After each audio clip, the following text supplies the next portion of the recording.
Hi, my name is Alejandro Espino. I attend Locke High School, located in South Central LA. Each, each day, students face violence and oppression at school and in our community. Me and my peers are interviewing students and staff about their experience with bullying.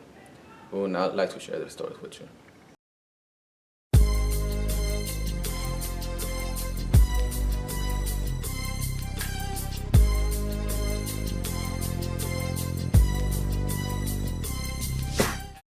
Being a bully to me means intentionally harming someone, either physically or emotionally, uh, harming people, whether it be purposely or even unintentionally. Someone that thinks they're like superior to their victims. The event in which someone is put in uncomfortable situations consistently by another who feels who's trying to assert power over them.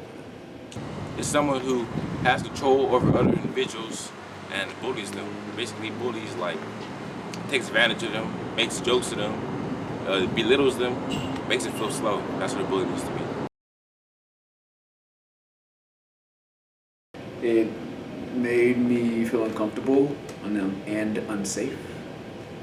Coming to this country, I didn't know how to speak English or anything like that, and so when I was in school, or in middle school, I didn't know how to read and write. So many students, many of my peers used to bully me, used to make me feel sad, and I would cry sometimes about it, but then I would get over it. That was only in 7th grade. You know, I just came out of elementary school. All the 8th graders were bullying me because I was skinny and I was bony. And then once I hit 8th grade, I changed and I got fat, so I didn't get down no more. Me being a bully? No, I'm against that. Likely, yes. How did it make you feel? At the time, I don't really. This was quite some time ago when I'm considering in my head. I would say I probably felt like I had power, but it was misplaced.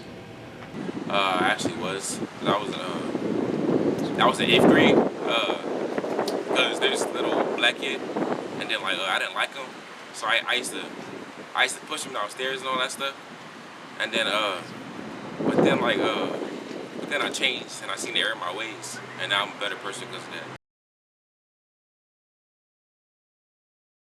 I see it often in student interaction with one another, unfortunately, and I think it's something that, as a school community, we can do better to address. There's different types of bullying. There's the physical bullying, and then there's the mental bullying. I see mental bullying a lot, like people roasting on their shoes.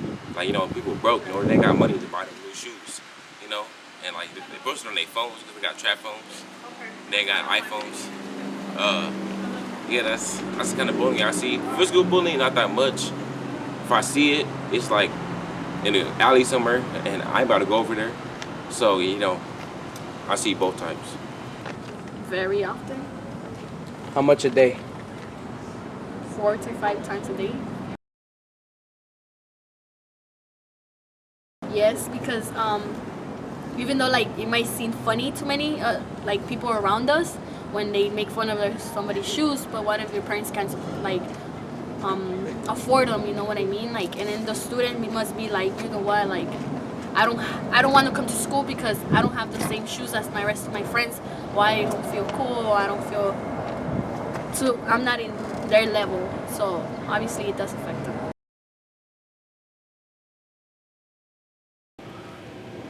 By addressing it head on, not only in instances when it occurs, by calling it out and using its teachable moments, but also understanding where it's coming from. So I mean more of people, and I'm using myself as an example. I don't think, I wanted to be a bully or was outwardly looking to be. Now, trust me, there's people like that. However, I think oftentimes people exhibit some of these traits and characteristics because they're just going off of what is culturally or what they think is acceptable or okay. And so just doing more with education about what is okay and what isn't, and why it is and isn't, I think is important. It's a hard question. I mean, one is educating people about it, but I think that as students, all of you have been educated at some point in time about bullying. I think, so you know what it is, you know what it looks like. For me, it's gotta come from, the solution to it's gotta come from within students. So each of you holding each other in check saying, hey, that's not nice. You need to react and do something differently rather than from adults, because you've heard the lesson, you've gotten all the lessons from adults, whether it be in middle school or in high school. Now it's you holding each other accountable to kind of correct it.